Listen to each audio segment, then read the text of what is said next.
ఉన్న బంగారాన్ని విడిపించి ఆ రోజు ఆన్లైన్ రేటుకే మేము కొంటాం. Sharma gold company. నమస్తే, వెల్కమ్ టు సుమన్ టీవీ. నేను గిరిజ. 2025 ఆంగ్ల సంవత్సరంలో ద్వాదశ రాశుల వారికి ఏ విధంగా ఉండబోతోంది, అందులోనూ ఈ ఏడాదిలో 4 గ్రహాల మార్పు అయితే జరుగుతుంది అని అంటున్నారు. అటు గురుగ్రహం కానివ్వండి, శనిగ్రహం కానీ, అలాగే వీటితో పాటు రాహుకేతువులు కూడా మార్పు జరగబోతోంది. సో వీటి మార్పు ఈ 12 రాశుల వారికి, ఈ రాశి వారిపై ఎలాంటి ప్రభావాన్ని చూపిస్తుందో తెలిపేందుకు ఇవాళ మనతో పాటు ప్రముఖ జ్యోతిష పండితులు బ్రహ్మశ్రీ నందిబట్ల శ్రీహరి శర్మ గురువుగారు ఉన్నారు. వారితో మాట్లాడదాం.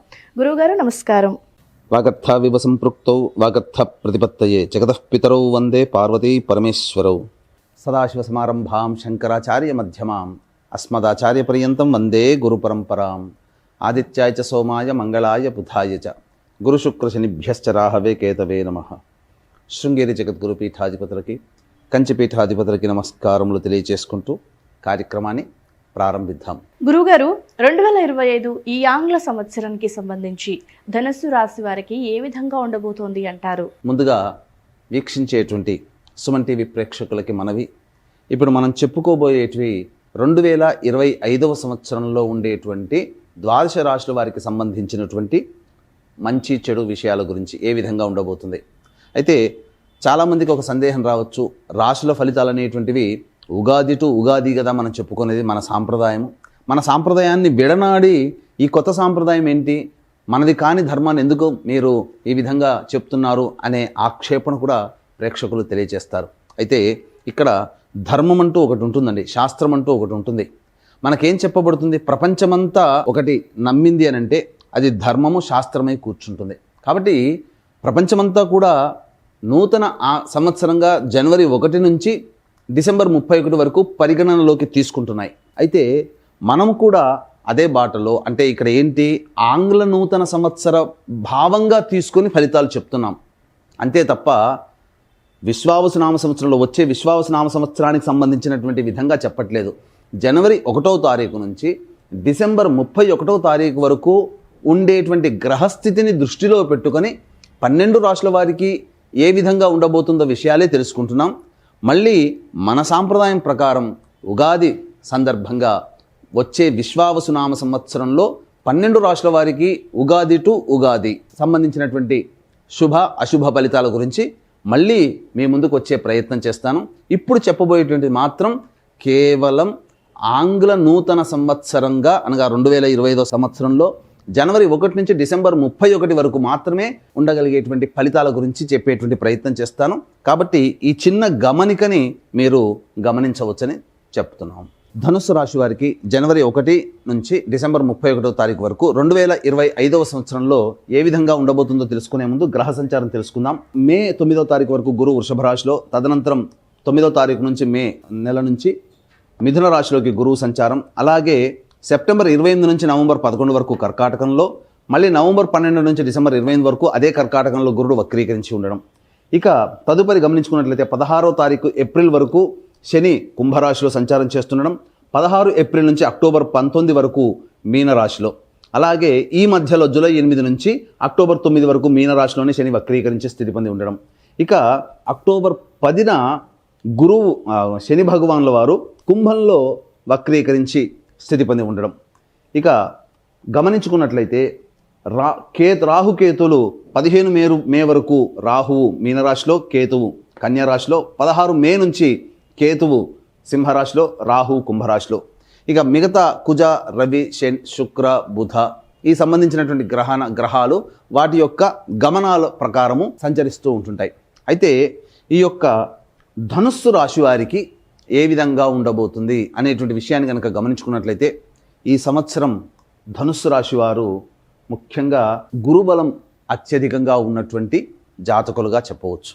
అలాగే కొంతకాలము ఈ శని భగవానుల వారు, అంటే గత 2 సంవత్సరాలుగా ఏలిన నాటి శని దోష ప్రభావం పోయింది, ఇక సంతోషమే అని అనుకున్నటువంటి తరుణంలో కొన్ని నెలలు అర్ధాష్టమ శని దోష ప్రభావంతో గురవుతారు. కాబట్టి అలాగే రాహుకేతుల యొక్క ప్రభావం కూడా చక్కగా 9వ స్థానము మరియు 3వ స్థానంలో రాహుకేతుల యొక్క సంచారము మే నుంచి ఉంటుంది. కాబట్టి చాలా ఒక గురువు మాత్రమే మిమ్మల్ని ఎల్లవేళలా రక్షిస్తూ ఉంటుంటాడు. అయితే ఇక్కడ గమనించాల్సినటువంటి అంశం ఏంటంటే కొన్ని రోజులు మాత్రం, ఒక 45 రోజులు మాత్రము గురువు మీకు యోగంగా ఉండట్లేడు. ఆ 45 రోజులు ఏంటి, ఆ సమయంలో ఎలాంటి పరిహారాలు పాటించుకోవాలి, అలాగే శని భగవానుల వారు ఎప్పుడు ఎలాంటి స్థితిలో మనకు యోగాన్ని కలగజేస్తున్నాడు, అవయోగాలు ఎప్పుడు ఉంటాయి, రాహుకేతుల ప్రభావం, మిగతా కుజ రవి గ్రహాల యొక్క ప్రభావము అనేటువంటి విషయాల గురించి చాలా సవివరముగా తెలియచేయడానికి ప్రయత్నం చేస్తాను. ఇక ముందుగా గమనించుకున్నట్లయితే ఇక గురు భగవానుల వారు 9 మే వరకు కూడా వృషభ రాశిలో సంచారం చేస్తున్నాడు. కాబట్టి మార్చి వరకు కూడా వక్రీకరించినటువంటి స్థితి కారణం చేత, జనవరి నుంచి మార్చి వరకు కూడా 6వ స్థానంలో గురు వక్రీకరించినటువంటి కారణం చేత పంచమ కోణ ప్రభావాల్ని ఇస్తున్నాడు. అంటే అద్భుతమైనటువంటి యోగము 9వ తారీఖు మే వరకు ఉంటుంది. తదనంతరం మళ్ళీ 7వ స్థానంలోకి ప్రవేశం చేస్తున్నాడు. తద్వారా ఈ గురువు గారు కూడా చక్కగా యోగించేటువంటి స్థితిలో మీకున్నారు. ఎప్పటి నుంచి? మే 9 నుంచి సెప్టెంబర్ 28వ తారీఖు వరకు గురువు గారు మిథున రాశిలో సంచారం చేస్తున్నారు. ఇక గమనించుకున్నట్లయితే సెప్టెంబర్ 28 నుంచి నవంబర్ 11 తారీఖు వరకు కర్కాటక రాశిలో సంచారం చేస్తున్నాడు. ఇది కాస్త అవయోగాన్ని కలిగించేటువంటి సమయం. ఎందుకనంటే రాశి నుంచి 8వ స్థానంలో గురుగ్రహ సంచార ప్రభావం చేత కొన్ని ఇబ్బందికర పరిస్థితులు అనేటువంటివి కలుగుతాయి. ఇక ఈ సెప్టెంబర్ 28 నుంచి నవంబర్ 11 వరకు ఈ గురువు గారు 8వ రాశిలో సంచారం చేస్తున్నందువల్ల ఏమవుతుంది? ప్రధానంగా గురువు అంటే ఎవరు? విద్య, ధనము, కీర్తి ప్రతిష్టలు. కాబట్టి ఈ మూడింటికి సంబంధించినటువంటి పనులలో అనుకూలత. కాబట్టి వీటికి సంబంధించినటువంటి సమస్యలు ఎదురవుతాయి. సంతానం కోసం ఎదురు చూసేటువంటి వాళ్ళకి సంతాన నష్టము, అనగా దంపతులకి, స్త్రీలకి మిస్క్యారీస్ అవుతుండడం సెప్టెంబర్ 28 నుంచి నవంబర్ 11 మధ్య కాలంలో ఉండవచ్చు. కాబట్టి జాగ్రత్తలు పాటించాలి. లేదు, విద్యార్థులకైతే ఇబ్బంది, గడ్డు కాలము. అలాగే ధనం కోసం సంపాదించేటువంటి వాళ్ళకి, ధన ప్రయత్నంలో ఉన్నటువంటి వారికి ధన నష్టం సూచన జరుగుతుంది. ఈ సమయంలో ఏ పనులు అనుకుంటారో ఆ పనులన్నీ కూడాను ఆటంకాలతో కలుగుతూ ఉంటుంటాయి. అన్నిటికంటే ముఖ్యంగా ఇది మనదిరా అనుకున్నటువంటిది, వీళ్ళు మనవులురా అనుకున్నటువంటిది వీళ్ళు దూరం అయ్యేటువంటి అవకాశాలు ఎక్కువగా ఉంటాయి. కాబట్టి జాగ్రత్తలు పాటించండి. ఇక నవంబర్ 12 నుంచి డిసెంబర్ 28 వరకు మళ్ళీ గురువు కర్కాటకంలోనే వక్రీకరించినటువంటి కారణం చేత మళ్ళీ శుభుడవుతున్నాడు. కాబట్టి శుభ ఫలితాలు ఉంటాయి. కాబట్టి ఒక 2 నెలల కాలం మాత్రమే గురువు మీకు అనుకూలంగా లేడు, 10 నెలలు అనుకూలంగా ఉన్నాడు. ఇంకేం కావాలండి? ఇక సంబంధించి చూసుకున్నట్టయితే శని భగవానుల వారు 16 ఏప్రిల్ వరకు 3వ స్థానంలో సంచారం చేస్తుండడం వల్ల అద్భుతమైనటువంటి యోగాన్ని కలగచేస్తున్నాడండి. అందులో ఏమాత్రం సందేహం లేదు. అయితే 16 ఏప్రిల్ నుంచి అక్టోబర్ 9 వరకు మీనరాశిలో సంచారం చేస్తున్నాడు. అర్ధాష్టమ శని దోష ప్రభావం. అయితే ఏప్రిల్ 16 నుంచి అక్టోబర్ 9 వరకు అర్ధాష్టమ శని దోష ప్రభావంతో ఉంటారా అంటే జూలై 8వ తారీఖున వక్రీకరించే స్థితి పొంది ఉంటున్నాడు మీనరాశిలో. అప్పుడు ఏమవుతుంది? అర్ధాష్టమ శని దోషం కాస్త మళ్ళీ యోగకారకుడుగా మారుతున్నాడు జూలై 8 నుంచి అక్టోబర్ 9 వరకు. కాబట్టి ఏప్రిల్ 16 నుంచి మే 16, జూన్ 16, 2 నెలలు, తర్వాత ఈ 22 నెలలు, అంటే ఎంత? 82 రోజుల పాటు మీకు ఈ యొక్క శని భగవానుల వారు అర్ధాష్టమ శని దోష ప్రభావాన్ని కలగచేస్తున్నారు. ఇది వాస్తవంగా గుర్తుంచుకోండి. కాబట్టి శని భగవానుల వారు కూడా యోగదాయకమే అనేటువంటి విషయాన్ని మీరు గమనించుకోవాలి. ఈ 82 రోజులు మీకు యోగాన్ని కలగజేస్తున్నాడు. జూలై 8న వక్రీకరించి మీనంలో వక్రీకరించి తదనంతరం అక్టోబర్ 10 వరకు ఉంటాడు. జూలై 8 నుంచి కుంభంలో వక్రీకరించి ఉంటాడు.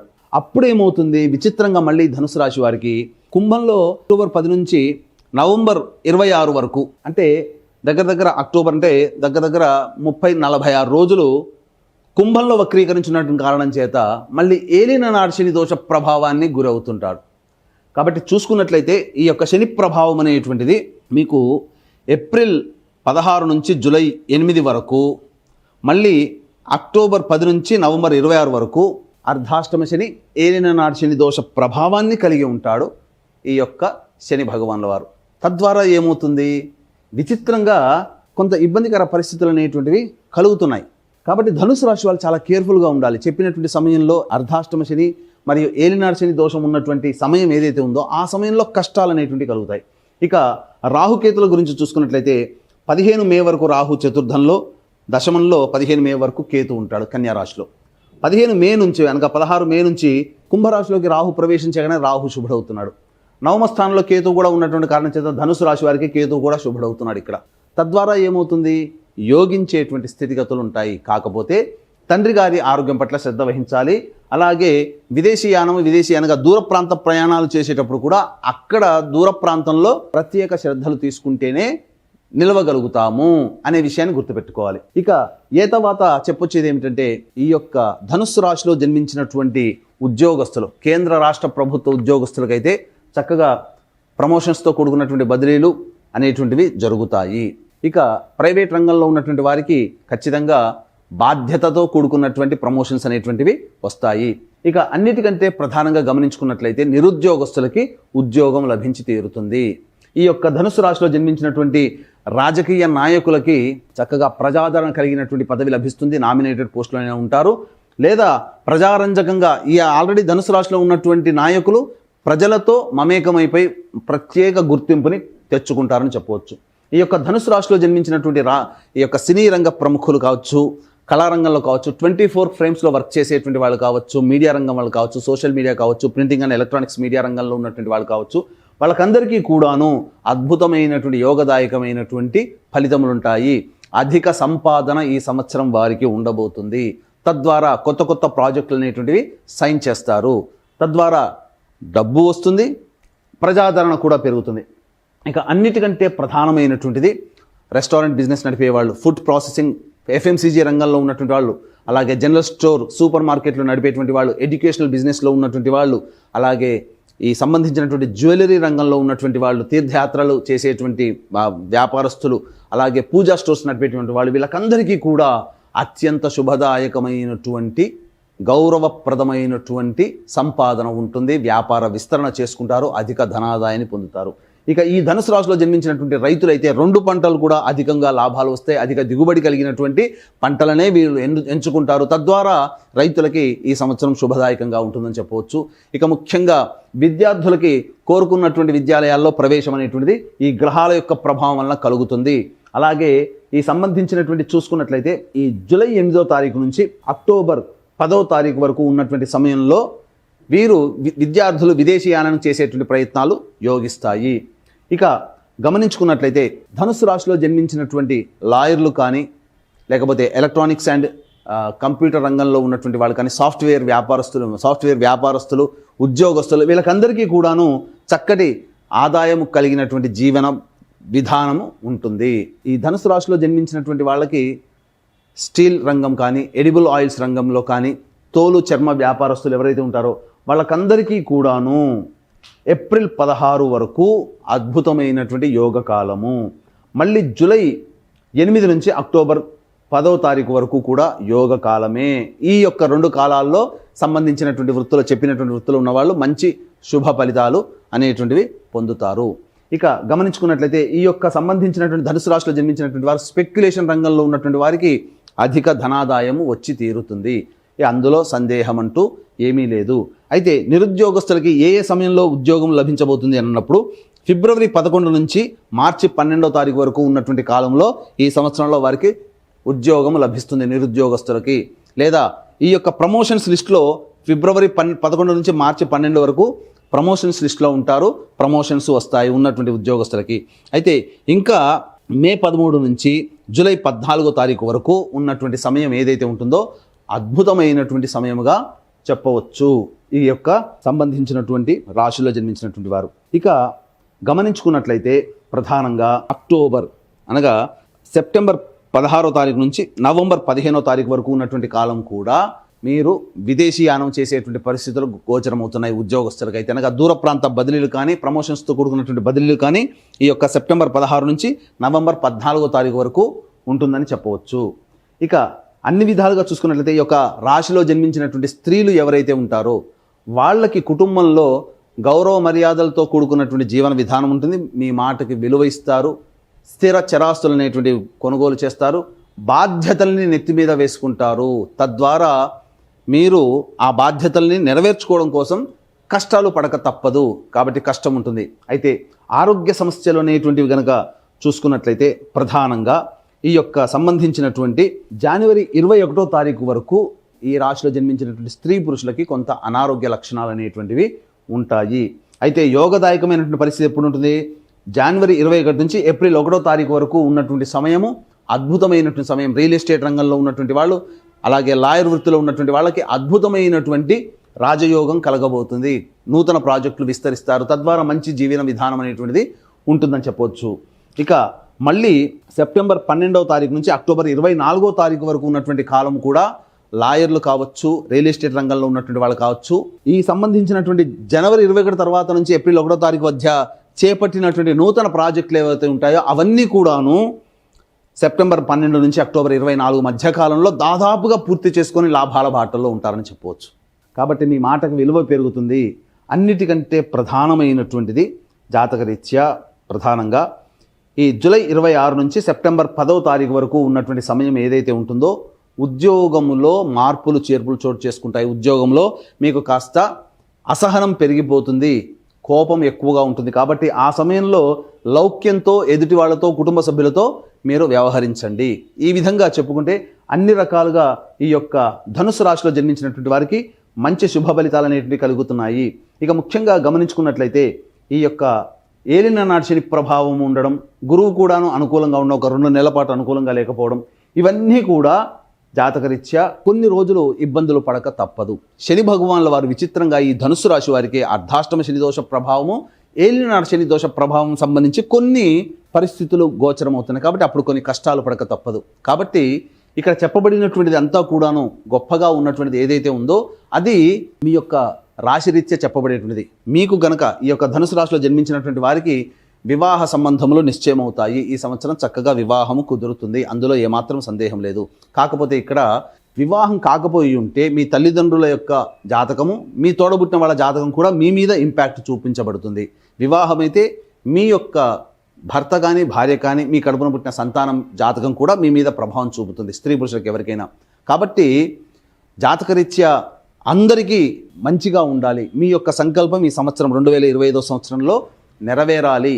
మీ ప్రతి మనిషికి కూడాను జాతకరీత్యా విద్య, వివాహ, ఉద్యోగ, దాంపత్య, సంతాన, అనారోగ్య సమస్యలే ఎక్కువగా ఉంటాయి. విదేశీ యానము, విదేశీ విద్యము, అలాగే ఇటువంటివన్నీ కూడా. కాబట్టి ఈ ధనుసు రాశి వారికి ఈ సంవత్సరంలో నరఘోష కూడా ఎక్కువగా ఉంటుంది. కాబట్టి ఇటువంటి దోషాల నివారణకి మరియు జాతకరీత్యా 12 రాశులు కూడాను శని ప్రభావానికి గురవుతున్నాయి. గుర్తుపెట్టుకోండి, ఏ రాశి కూడా ఎగ్జంప్షన్ కాదు, 12 రాశులు కూడాను ఎగ్జంప్షన్ కాదు. అన్ని రాశులు శని ప్రభావానికి గురవుతున్నాయి. కాబట్టి ఈ సంవత్సరంలో 2025 సంవత్సరంలో ద్వాదశ రాశుల వారికి శని దోష నివారణార్థమై సర్వదోష నివారణ పూజలు, సంకల్ప సిద్ధి హోమాలు అనేటువంటివి ఈ 2025 సంవత్సరంలో జనవరి 13వ తారీఖు రోజున అత్యద్భుతమైన రోజు, పౌర్ణమి తిథి, మరియు ఈ యొక్క అద్భుతమైనటువంటి తిథి రోజున శ్రీకాళహస్తిలో కానీ శ్రీశైల క్షేత్రంలో కానీ 2025 సంవత్సరంలో శ్రీకారం చుట్టబోతున్నాము. అంటే ప్రతి నెల ఒక్కొక్క పుణ్యక్షేత్రంలో, ఒక్కొక్క క్షేత్రంలో వివిధ రకాలైనటువంటి పూజలు, హోమాలు అనేటువంటివి ప్రతి నెల చేయించడం జరుగుతుంది. వాటి వీడియోలు కూడా మీకు పంపించడం జరుగుతుంది. మీ కుటుంబ సభ్యుల అందరి గోత్రనామాదులతో కార్యక్రమం చేయించడం జరుగుతుంది. దీని రిజిస్ట్రేషన్ వివరాలు కార్యక్రమ తదనంతరం కాంటాక్ట్ చేసి పూర్తి వివరాలు తెలుసుకోవచ్చు. అలాగే తండ్రి వైపు 6 తరాలు, తల్లి వైపు 3 తరాలు, భార్య వైపు 3 తరాలు, భర్త వైపు 6 తరాల్లో ఏవైనా దుర్మరణాలు ఉన్నా, లివర్ ఫెయిల్యూర్, కిడ్నీ ఫెయిల్యూర్, క్యాన్సర్తో ఎవరైనా కుటుంబ సభ్యులు మరణించినా, 60 సంవత్సరాల లోపల కుటుంబ సభ్యులు ఏ విధంగానైనా చనిపోయినా వాటిని పితృదోషం లేదా పితృశాపం అంటారు. కాబట్టి వీటి నివారణకి, పితృదోష నివారణకి కూడా ప్రతి నెల మన పీఠం ఆధ్వర్యంలో జరపబడుతున్నాయి. వాటి వివరాలు కూడా కార్యక్రమ తదనంతరం కాంటాక్ట్ చేసి తెలుసుకోవచ్చు. ఈ ధనుసు రాశి వారు ఎలాంటి పరిహారం చేసుకుంటే మెరుగైన ఫలితాలు పొందే అవకాశం ఉంటుంది అంటారు గురువుగారు, తెలియజేస్తారా? ప్రతిరోజు కూడాను శివాలయ సందర్శనం, విష్ణు దేవాలయ సందర్శనం చేసుకుంటే మంచిది. ప్రతిరోజు విష్ణు దేవాలయం చేసుకుంటే ఇంకా మంచిది. లేదా సమస్యలు కలిగినప్పుడు తులసి చెట్టు దగ్గర ఆవు నేతితో దీపారాధన చేసి ఒక 27 రోజుల పాటు విష్ణు సహస్రనామ పారాయణం చేయండి, సమస్య పరిష్కారం అవుతుంది. అలాగే ప్రతిరోజు కూడాను దత్తకవచ పారాయణం చేయడం మరియు సూర్యుడికి నమస్కారం, సూర్యాష్టకం 6 సార్లు పారాయణం చేయడం, ఆదివారం నాడు మాంసాహార భోజనం నిషిద్ధము అనేటువంటిది కనుక పెట్టుకుంటే చాలా మంచి ఫలితాలు పొందుతారు. ఇక చెప్పినటువంటి విషయాల కంటే విభిన్నంగా మీ యొక్క జాతకం ఉంది అనంటే మీ యొక్క జాతకంలోని నడుస్తున్నటువంటి దశాంతర్దశల యొక్క ప్రభావాలు కావున దగ్గరలోని మంచి ఉపాసనాపరులైనటువంటి పండితుల్ని, జ్యోతిష పండితుల్ని సంప్రదించి వారి సలహాలు, సూచనలు కనుక పాటించి మంచి ఫలితాలు, మంచి జీవనాన్ని పొందుతారని ఆశిస్తూ సర్వం శ్రీ ఉమామహేశ్వర పరబ్రహ్మార్పణమస్తు.